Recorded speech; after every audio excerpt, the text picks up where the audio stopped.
In this edition of the 6 p.m. newscast on Equinox Television, the Supreme Court in the central region of the country turns down the appeal of Marafamidu Yaya on grounds that the arguments of the detained former Minister of Territorial Administration and Decentralization were not founded. And also in this newscast, another Cameroonian national killed by some security forces from the Central African Republic. The incident at the Beke village, still in the east region of the country, took place yesterday. Plus, divisional officers here in the economic capital Douala have admitted that they are having tough times tackling the problem of insecurity in their various localities. They were speaking during a meeting which took place in the economic capital Douala today.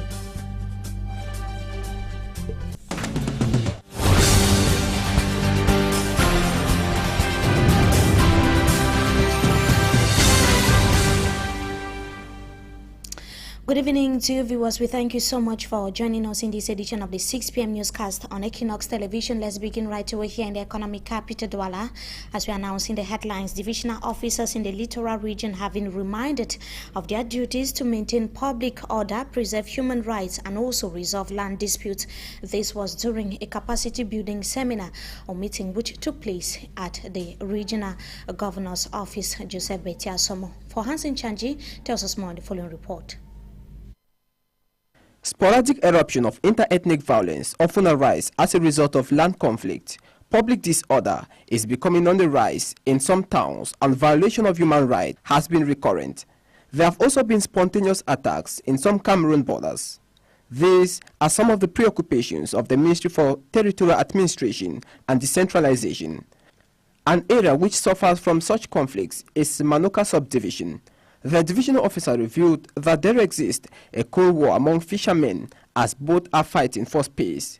It is an issue which the duo must resolve. So, definitely, administrative authorities are called upon to play a very vital role in pacification and in invitation of the population to cohabit in an environment in order to promote social cohesion and common existence. The capacity building workshop, grouping over 30 divisional officers in the littoral region, is therefore aimed at ending such activities that has become a hindrance to nation building and a threat to public security. The divisional officers will be drilled on maintaining peace, resolving land conflicts, and preserving human rights. They have also been told to prioritize general interest, foster socio-economic development, work daily to ensure that the borders are well secured, and to avoid being friends to enterprises.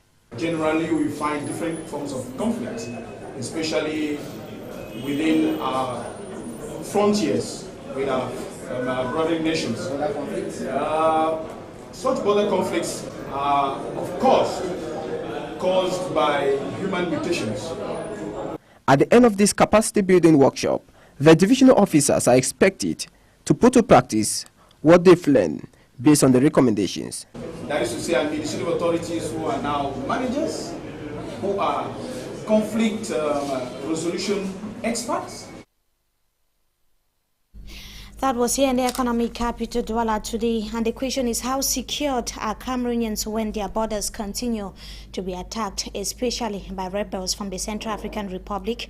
One man has been killed in the Beke village of the east region of the country by some alleged members of the Seleka group from the Central African Republic. The man was attacked while in his farm with his 3 children, who succeeded to escape. A villager who witnessed the incident reported to security forces at the BT checkpoint, who opened investigations. The attack yesterday is coming barely days after another in the BT village, still in the east region of the country, which left 5 persons dead and several others seriously wounded. The attack is coming at a time when security has been beefed up in the east region of the country. That is what officials in Cameroon say.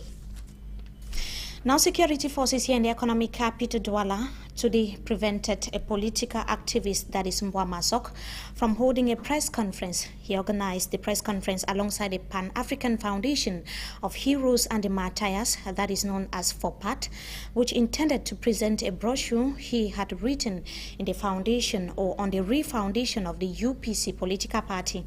A letter from the DO disrupting the holding of the conference today stated that the organizers were not qualified, but the FOPAT members have claimed that they informed administration, or the administration rather, but never received any reply. As we announced in the headlines, the detained former Minister of Territorial Administration and Decentralization, Marafa Hamidu Yahaya, would continue serving his 25-year jail sentence that was slammed on him by the Fundi High Court. This is after the Supreme Court rejected the appeal of Marafa Hamidu Yahaya on grounds that his arguments were not founded. The incarcerated former Minister of Territorial Administration and Decentralization is contesting the sentence that was slammed on him over the abortive purchase of the presidential aircraft, widely known as the Albatross. Marafa also decried what he termed the unjust detention condition he is going through in the central region of the country. It should be noted that Titus Ezwa and also Michelle Teria Tangana answered present today at the Supreme Court, and their case has been adjourned for tomorrow. Still here in the economic capital, Douala, we come back to talk about the installation of the mayor of the Douala 4 municipality, which took place today, and he would have as duty to give that locality of the littoral region a new facelift, especially as it is coming at the time when it is going to be a gateway for the head of state to travel to the southwest region for the 50th anniversary celebration. Reporter Jacques Ekwekinga witnessed the installation ceremony and now tells us more in the following report. Douala 4, like the other municipalities of the Woro division, is plagued by a series of problems which the populations of this municipality expect to see being resolved by the new mayor and his deputies. We have problem of there's road infrastructure, we have lack of potable water, we have a lack of health facilities, and I believe these are the promises that they give the population, that if they vote them, they are going to do it. And we expect that much in the area of road infrastructure, potable water and electricity. For the next 5 years, Kum Frederic Elange and his assistant will have to work hard to meet up with the campaign promises made to the population of the Douala 4 municipality. It should be noted that Bonaberi is the gateway between the littoral region and other regions like the west, northwest and southwest region, thus making it a heterogeneous municipality. The senior divisional officer for Wuri, Nasiri Paul Beya, has therefore outlined the roadmap for the new executive of the Douala 4 Council. Things to change. Bonaberi should become a clean town because it's a passage. It's a passage to go to the southwest, to go to the west and the west. So the entrance, the head of state is going to come here very soon. So it has to be clean, and for the past mandate, I think that's not been what we have been expecting. So as it has changed, we want to observe. We're advising the population to cooperate with them, to fight against banditry, to fight against urban disorder, and to keep the place clean. Expectations of the inhabitants of this municipality are therefore very high from the new communal executive. The council has been asked to work hand in glove with the numerous industries found in this municipality to foster development and to meet up with the expectation of the population. Let's talk about yet another duty of a municipality. This time around in the west region of the country, the Bagante Council has been awarded a funding grant which would give it 100,000 euros, that is amounting to some or over 60 million francs CFA, that is annually for the next 3 years. The funding would be directed towards revolutionizing sanitation in the municipality and also improving on sustainable agriculture. And Befokwa tells us more in the following report. Funding was awarded to the Bagante Council as part of the second phase of the Modiab project, which aims at giving sustainable access to water and sanitation in the Bagante municipality. In fulfillment of the project's objectives, the sum of 100,000 euros was awarded to the Bagante Council to be dispersed over the next 3 years, with the first installment of the funding set to be used on the construction of more than 15 blocks of ecological latrines. The ecological latrines will be constructed in primary schools and in the markets of the municipality to improve on the sanitary and health conditions of its residents. The Bagante Council, governing over 200,000 residents, was awarded the funding after the development initiatives of its mayor, Madame Celestine Ketcha, warranted a first prize award by FAIACOM and UN Habitat for for having the best practices in local development.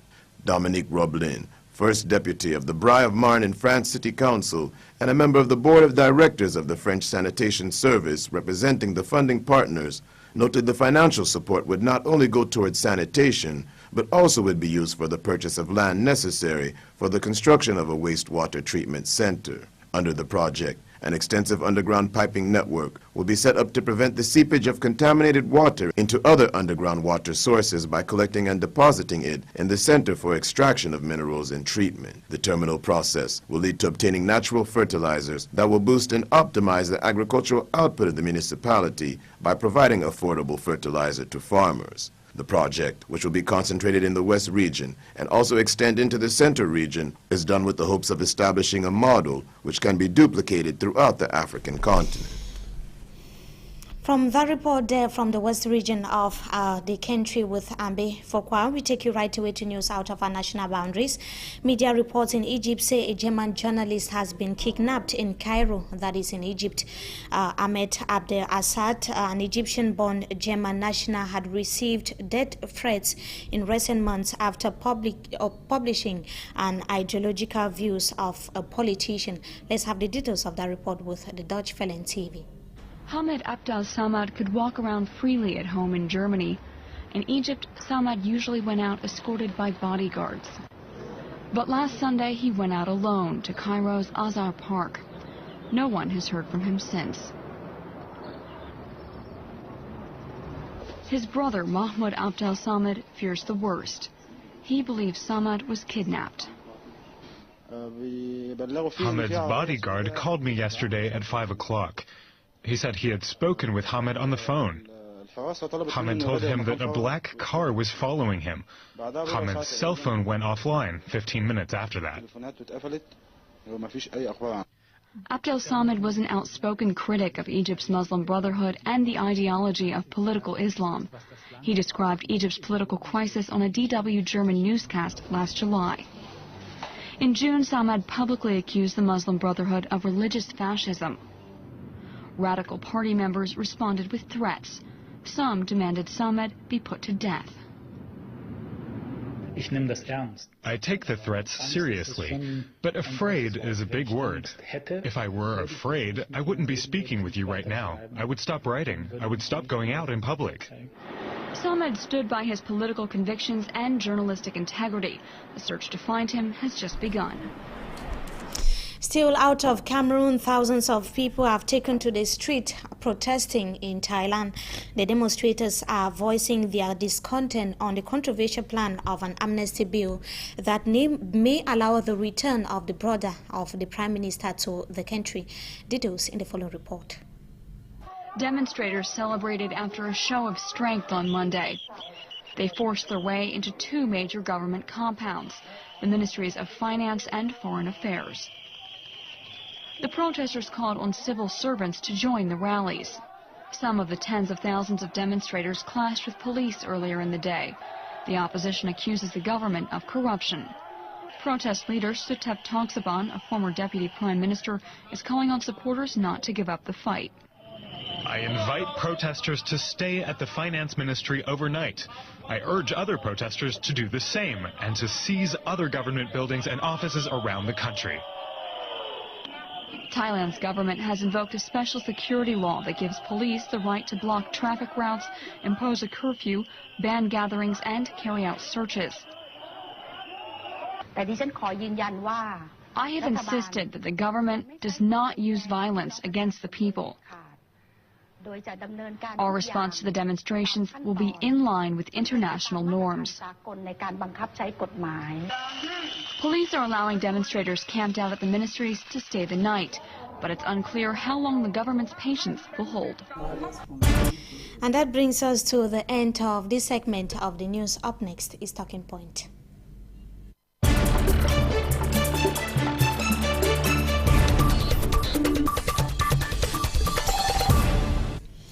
Week-long activities to fight against violence on women continue in the economic capital Douala and the country at large.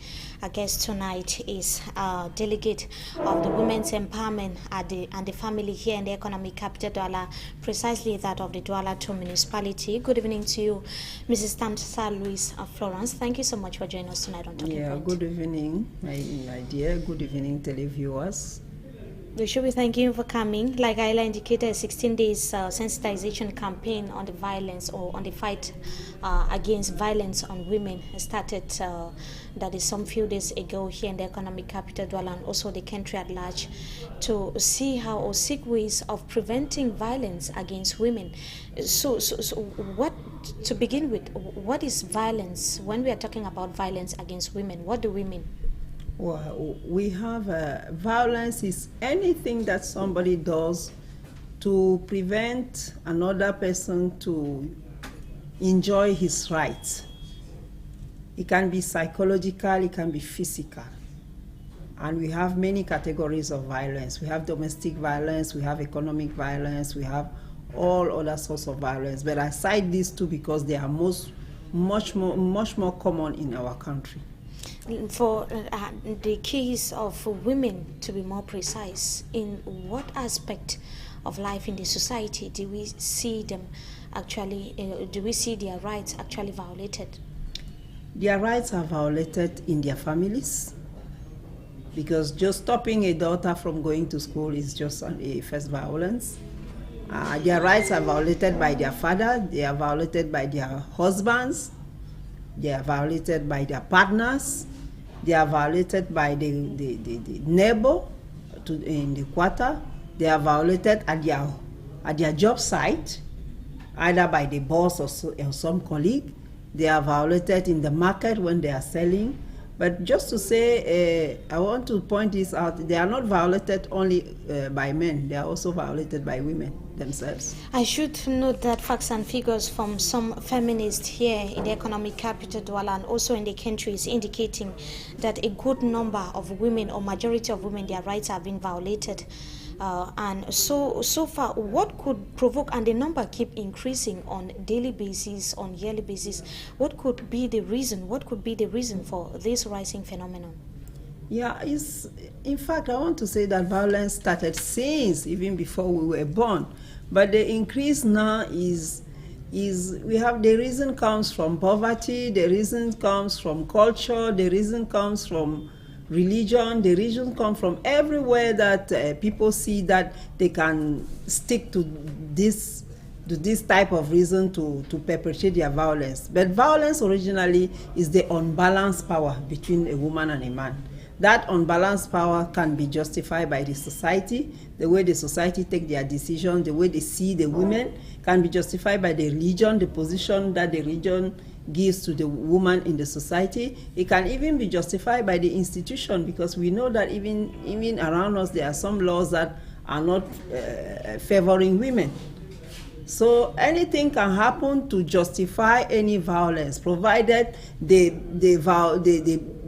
person perpetrating the violence is on the side of the power. So some laws not favoring the women, is that not equally a violation of their rights? Oh, that is institutional violence. Institutional violence. And how do women that are victims of violence, where do they go to? What should they do? Now, what we are doing, we are sensitizing. We have been sensitizing them and educating them. And I thank those women, because the number of women coming to our services to denounce violence, to say they have been aggressed or so, or any form of thing that they have been victim of, is increasing. And that is why we still have the courage to continue the fight. Because we have services all around. Let's say in this Douala we have 5 divisional offices of women empowerment and family. Then we have social services in the police stations. We have all the forces of law and order, and we have the court. The court is the last stage of where they can judge a violence. Now, apart from the issue, or we didn't invite you only within the context of the campaign on the fight against violence on women, there's the issue of the indecent dressing that was raised a few days ago, precisely last week in Yaoundé. I'm sure that your ministry was equally concerned, that is the Ministry of Women's Empowerment and the Family, to fight against indecent dressing. So far, what is the delegation doing? Is there any concrete measure that has been put on the ground as far as that meeting that held in Yaoundé is concerned? Yeah, we are told to implement, to educate, and to sensitize. Now, the measures does not belong to us. You know, we have people that are concerned by the law, and we have forces of laws and order that are there to make sure that if they take a law somewhere, that law should be respected.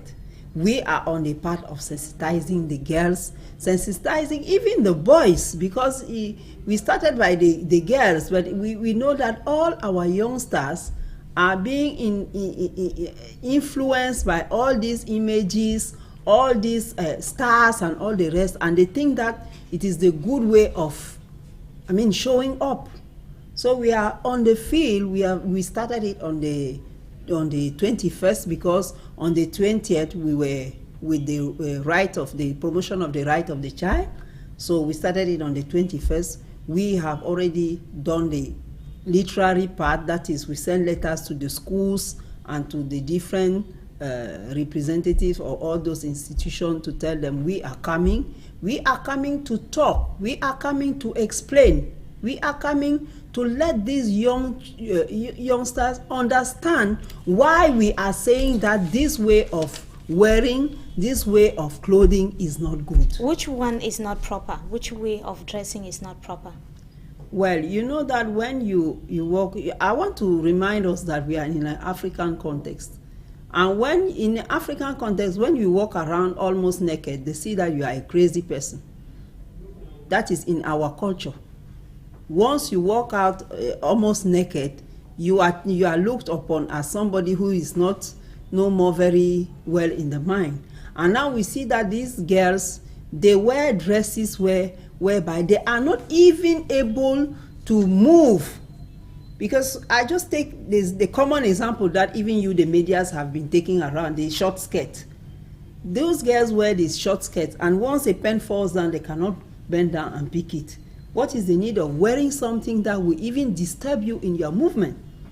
Now we are in an evolving I just take society. That simple example. We are in an evolving society, like you earlier indicated. How effective is this going to be? How effective is it going to be in Cameroon in general? Let's take, you mean the campaign? Regions, the campaign and the effective implementation, because ending it only at the level of campaign is not enough. You need to see it effectively take place. You need to see youths address properly. The people who are on the side of putting pressure and making sure that there must be an added law to implement it effectively, that is, there must be a sanction to add to this, they are going to work on that. But what I'm saying is that when it comes to human behaviors, you start it and you go for a long way for you to have a change.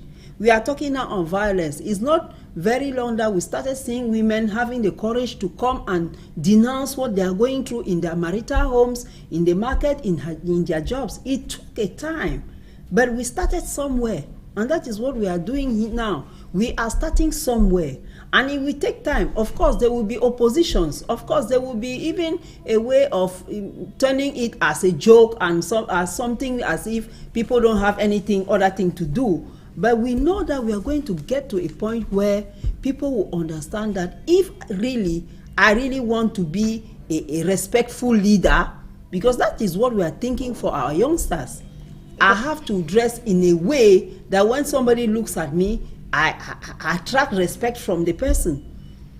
These are children that will take over this Cameroon. So when they will take over this Cameroon, will it be a nation where people are on the seaside with naked clothes? I don't know, how do you call them, with clothes that you go on. But many analysts are criticizing the fact that youths, because this mostly concern youths, many of them they are not employed, they are suffering from unemployment, that these are some of the issues that the ministers were supposed to tackle rather than focus on the issue of indecent dressing. I don't know whether they have evidence that the problem of the youth, the job employment of the youth is not tackled. I don't know whether they have those evidence. Because it is not because we have all these problems. All these problems are handled by those who have the duty to handle them. But when you are looking for a job, are you going to look for a job naked? Because they are almost naked out there. So we are not going to look to train those children and leave out one side of it. And to talk of, you know that we have laws in this country. And you know, your liberty stops when another person's liberty starts. Are you sure that when you are going around almost naked, you are not aggressing someone? Because it's another violence. People tend to think that it's just because you are wearing your clothes, you are wearing it on yourself, that it does not affect the person that is in front of you. You are almost aggressing the person who is in front of you, because he doesn't need to see your nakedness. Does he? So, of course, the campaign is underway, even if it would take 10 years to be able to get to all Cameroonians. I'm confident because I used to say that when I tune my TV and I watch like a movie from Nigeria or from Benin or from Togo, I see the way those women are wearing. I'm just satisfied, you know. I'm happy to see them like that. Does it mean that they are not civilized? Because some of the reason we hear is that we are in a society that is constantly evolving. We are a civilized society. How come it that people are going to force others to wear clothes that they don't want? I'm just asking them, when you tune to other stations or to other TVs where you see an African movie, I just take the example from West. Do you think that you that is wearing that short, that allowing your breasts that are outside, I don't know, DVD or whatsoever, they have better names. I'm not very a professional on that field. But do you think that you are much more civilized than that woman that presents herself in dignity, with morals, and that attracts your respect? And that is what we want for our girls. We want them to be attractive, to be attracting respect, because they think that when they do like that, people will come and ask them for marriage. But you can go out with somebody, and I'm sure he will not come back for you if he's. And for them to be respected, they have to dress decently. Is one of the aspects, is not all. Thank you so much, Mrs. Tamsa Louise Florence, for joining us tonight on Talking Point. Thank you so much for coming. Thank you, televiewers, and thank you. We should be thank you for coming, and to our viewers, we thank you so much for joining us in this edition of the Primetime Newscast on ATV. Up next is the Zone 2.